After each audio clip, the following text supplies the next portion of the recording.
Ang Bombo Radio Philippines. Fully digitalized. Numero 1 sa balita, komentaryo, drama at serbisyo publiko. Bombo Radio Philippines. Bombo Radio Philippines. Ang inyong number 1 at most trusted radio network in the country. Basta Radio Bombo! This is Bombo Network News Noontime Edition, broadcasting live at Bombo Radio Broadcast Center, Makati City, Philippines. Araw ho ngayon ng Lunes, Mayo 26, taong 2025. Sa ating mga headlines, 46th Association of Southeast Asian Nation Summit, formal lang nagbukas ngayong araw. Ang ilang leader mula sa iba't ibang bansang kasapi ng organisasyon ay sinimula na ang kanilang plenary session. Malaysian Prime Minister Anwar Ibrahim iniling naman ang US meeting sa mga bansa sa Asia Pacific. Si Vice President Sara Duterte naman bumiyahe na patungong Qatar at the Netherlands. Mga volunteers ng koalisyon magtutungo dyan sa West Philippine Sea, ligtas na nakarating sa bahagi ng Palawan sa kabila ng maulan at masungit na lagay ng panahon sa karagatan dyan sa may patungo sa naturang lugar. Samantala sa balita sa ibayong dagat, ito hong Russian forces nagpakawala ng mahigit 300 drones at missiles sa iba't ibang lungsod ng Ukraine. Nasa ito hong hindi bababa naman sa 12 individual ang sinasabing nasawi. Sa balitang palakasan, palarong pambansa update natin mga kabombo, alamin ang epekto ng suspension ng ilang laro dyan sa bahagi po ng Ilocos Norte sa venue ng palarong pambansa 2025 dahil ilang events ang natigil dahil sa napakatinding init ng panahon ngayong araw na ito. At live nationwide via satellite, dumako na tayo sa mga detalye ng ating mga balita. Malabo manong umusad ang impeachment case laban kay Vice President Sara Duterte. Ito ay ayon sa election lawyer na si Attorney Romulo Macalintal. Yan ay kaugnay sa issue ng panahon at hindi raw politika ang tunay na hadlang. Ayon kay Macalintal, kung sa Hunyo 2 pa, saka lamang sisimula ng pagdinig, patay na agad ang naturang kaso.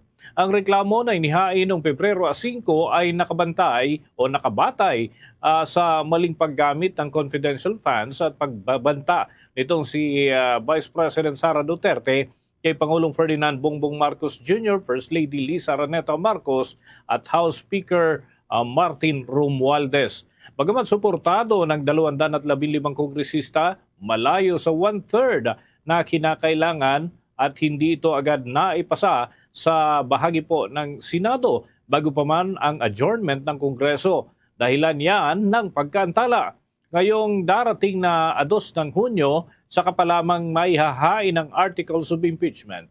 Iginit nga ni Macalintal na wala ng sapat na panahon ang Senado bago matapos ang termino nito sa 30 ng Hunyo. Tinukoy niya ang Senate Rule number 44 na nagsasabing ang lahat ng kasong nakabinbin ay otomatikong natatapos kapag nag-adjourn ang Kongreso. Hindi rin basta maaaring ipagpatuloy ito ng bagong Senado dahil bawal sa konstitusyon ang 2 impeachment case laban sa isang opisyal sa loob ng 1 taon.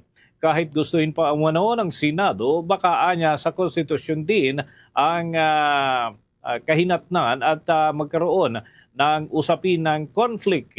Nananatiling tikom naman ang kampo nitong si Vice President Sara Duterte, ngunit ayon sa ilang usapin at yan ay may kaugnayan sa issue ng konstitusyon ang kanilang magiging argumento sa pag-usad ng naturang kaso.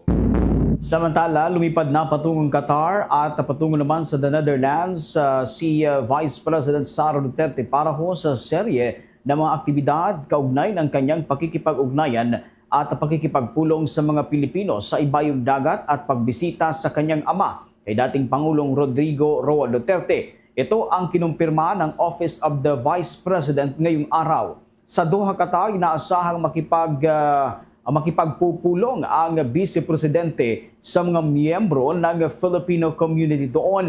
Kabilang sa kanyang mga aktibidad ang pagdalo sa isang Thanksgiving Mass, pagbisita sa isang health center doon at salon kung saan nagatrabaho ang mga Pilipino at pakikipag-merienda naman at hapunan sa iba't ibang grupo ng mga community leaders at mga taga-suporta ng pamilya Duterte. Pagdating sa dahig na daran samahan, nakadakdang makipagkita ang pangalawang Pangulo ng Bansa sa kanyang ama dyan ho sa dahig sa Mayo at 30 at muli naman mula Hunyo 2 hanggang Hunyo 3. Sa Mayo at 31 naman, dadalo rin siya sa isang pagtitipon ng mga Filipino Community Group sa harap ng International Criminal Court na siya namang inorganisa ng ilang overseas Filipino groups doon.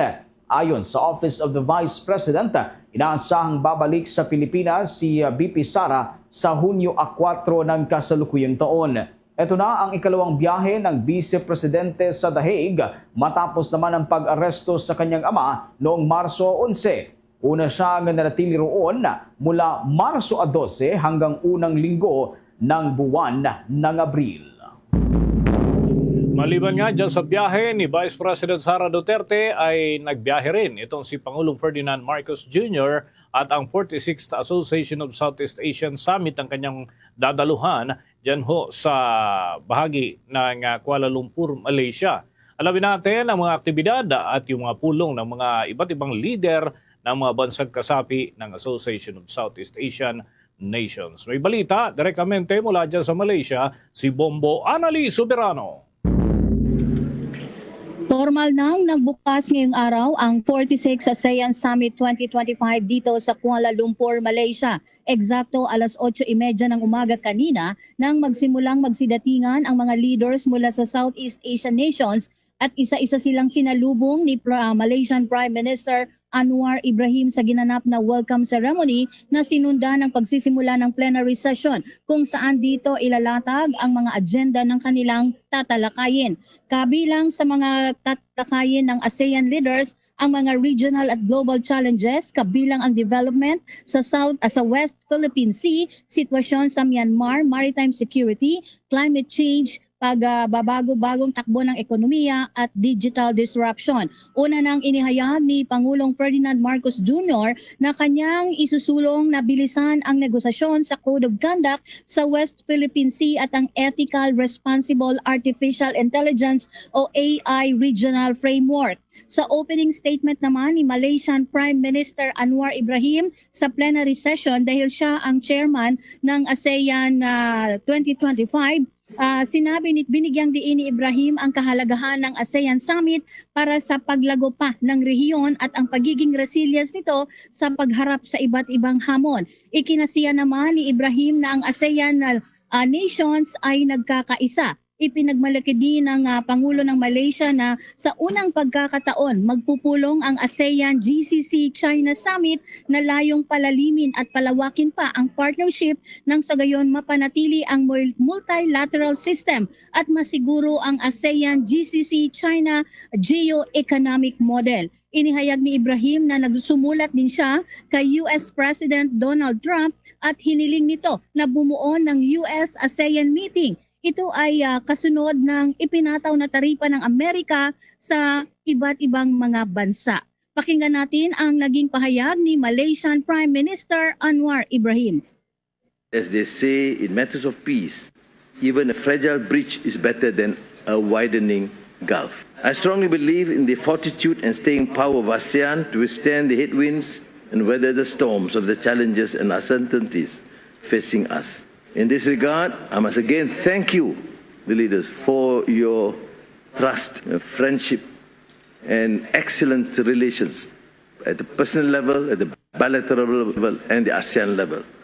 To be able to, for us together, to convene the first ever ASEAN GCC China Summit, which demonstrates our reservoir of goodwill, empowering us to deepen and expand our partnership and to act with strategic clarity.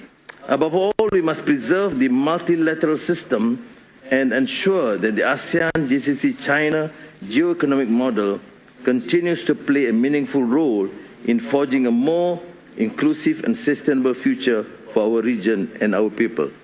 And as the mandate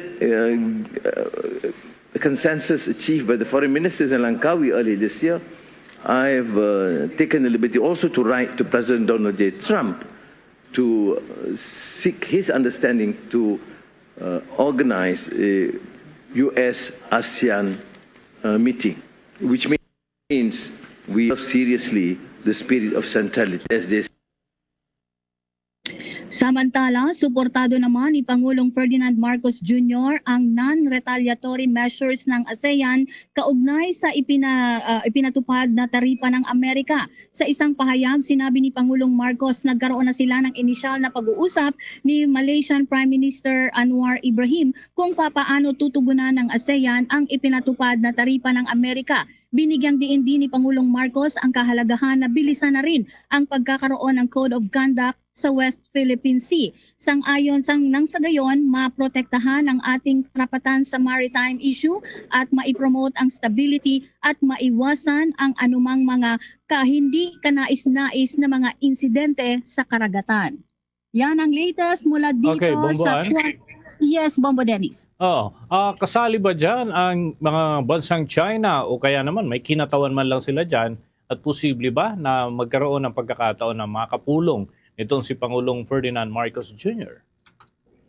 Tama ka, Bombo Dennis, no? Inaasahan ang magkakaroon ng pulong ang ASEAN GCC China Summit. So ito may sarili silang meeting para nga dito pag-uusapan ang lahat ng issue sa ekonomiya man at maging sa seguridad, lalo na dyan sa may bahagi ng West Philippine Sea. So sa ngayon, Bombo Dennis, nagpapatuloy pa rin ang plenary session at nagkakaroon na rin ng intervention itong si Pangulong Ferdinand Marcos Jr.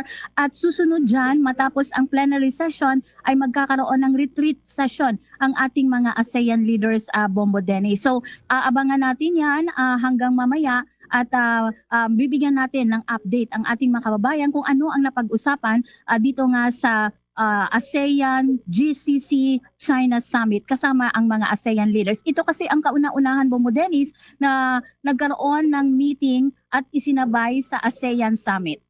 Okay, one just last point. Kumpleto ba yung mga leader ng mga bansang kasapi ng Association of Southeast Asian Nations o merong lumiban na, Bombo Annalyn?